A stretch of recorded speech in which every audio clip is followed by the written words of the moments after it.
Alors, on poursuit les tests de DJI Go GS Ground Station. On allume la RC. Voilà, donc on est habitué sur DJI Go à ce que l'appli se mette en route automatiquement. On allume le drone. Welcome to your aircraft. Please complete the aircraft status before taking off. La voix féminine. Inter camera view.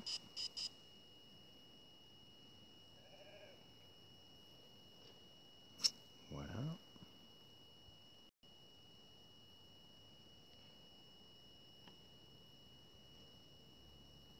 Le warning up. La carte est chargée.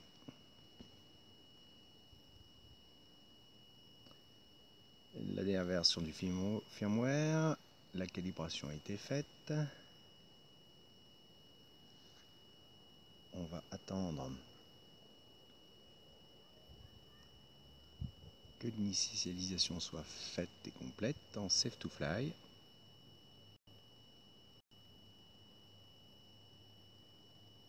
Voilà, c'est fait. C'est pas très long. On est en ordre de vol. On va démarrer le drone. The home point has been take off. L'home point est enregistré. C'est parti pour un vol.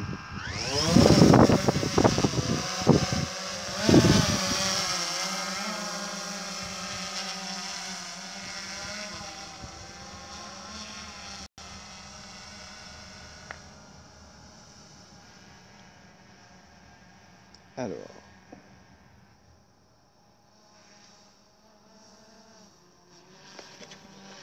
voilà, donc on va passer bouton gauche toujours donc du mode PGPS au mode FGPS, ce qui va activer les sections de la Ground Station. Et aujourd'hui, on se propose de tester le waypoint. Voilà, et on va commencer d'enregistrer les différents points. Donc pour ceci, on va passer sur la carte satellite qui va se charger. On est en H+, on n'est pas en 4G, donc c'est un tout petit peu plus, mais guère plus long.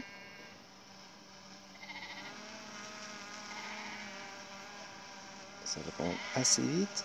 On va faire un petit zoom.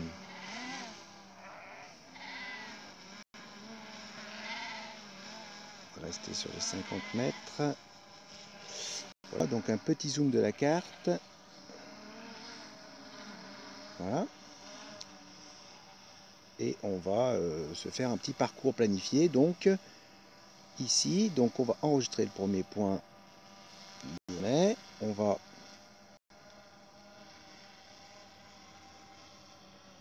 enregistrer le second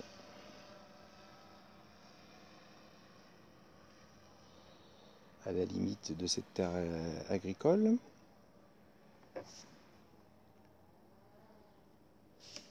Voilà.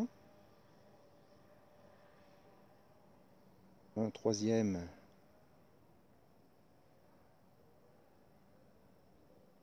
s'amuse à longer les arbres. Ici.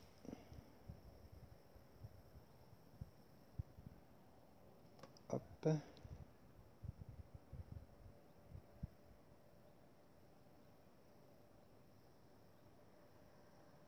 Un quatrième ici.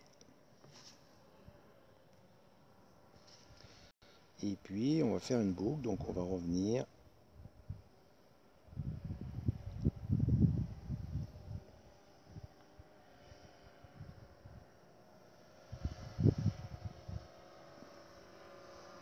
on complique un peu, hein, on ne fait pas de la ligne droite, on fait une légère déviation. Voilà. Et on enregistre le dernier point. Donc on fait down. Là on va avoir différents paramètres. Donc on va placer le drone de manière différente par rapport au point. Donc vous voyez que là je m'éloigne des points, on voit la distance.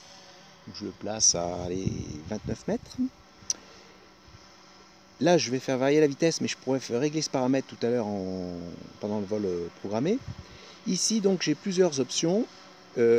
Donc suivant l'enregistrement, c'est-à-dire quand je me suis déplacé pour aller dans mes points de 1 à 5, bien, il va suivre donc ce mode d'enregistrement, la caméra va suivre ce mode d'enregistrement.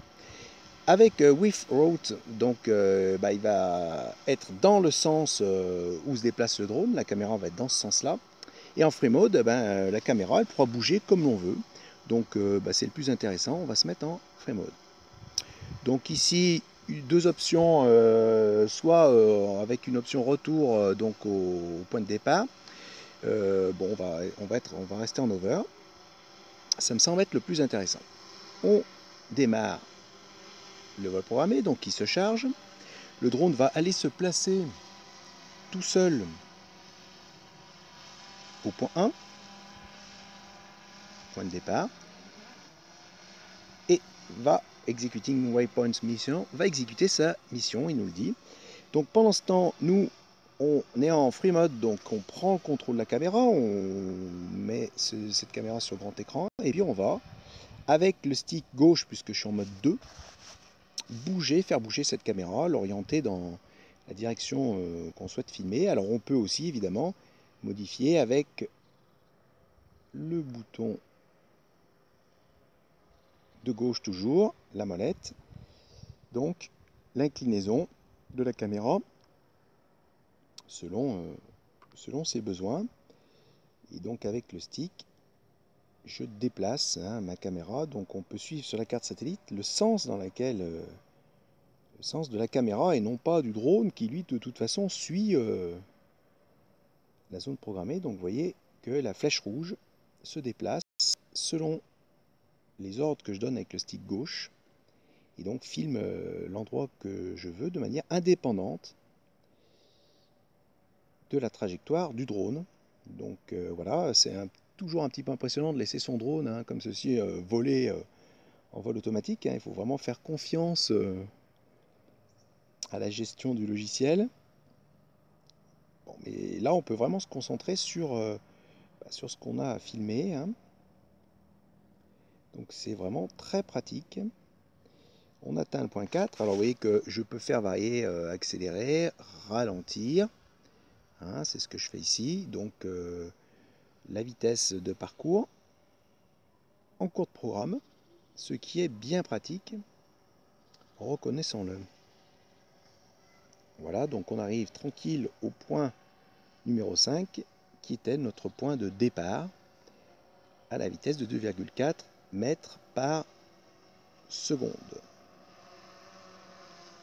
Voilà, donc avec la Tab S, c'est pas mal. On voit que la vidéo et le retour vidéo est bien, la réception satellite est bien, le programme marche parfaitement bien, donc le waypoint et l'enregistrement se sont déroulés parfaitement, sans souci. Lorsqu'on a fini notre programme, donc je reviens ici, donc on revisualise le programme qu'on vient de faire. Donc on est quand même en pleine campagne, je le rappelle, on a une liaison H+, et on peut travailler, quoi. Alors je vois que sur le satellite c'est marqué Bouffelor, je ne connaissais pas ce nom, je ne sais pas qui est cette lore. Bon, ça c'est une anecdote. Donc une fois qu'on veut sortir du programme qu'on a réalisé, on fait évidemment exit, confirme, on se retrouve sur les différentes sections de la Ground Station et on passe évidemment on revient donc plutôt en mode PGPS, tranquille. Et là, eh bien, on reprend la caméra et on est sorti du mode Ground Station et le drone donc peut à nouveau naviguer librement sans programmation. Voilà pour le waypoint. Eh bien, rendez-vous à la prochaine section que je testerai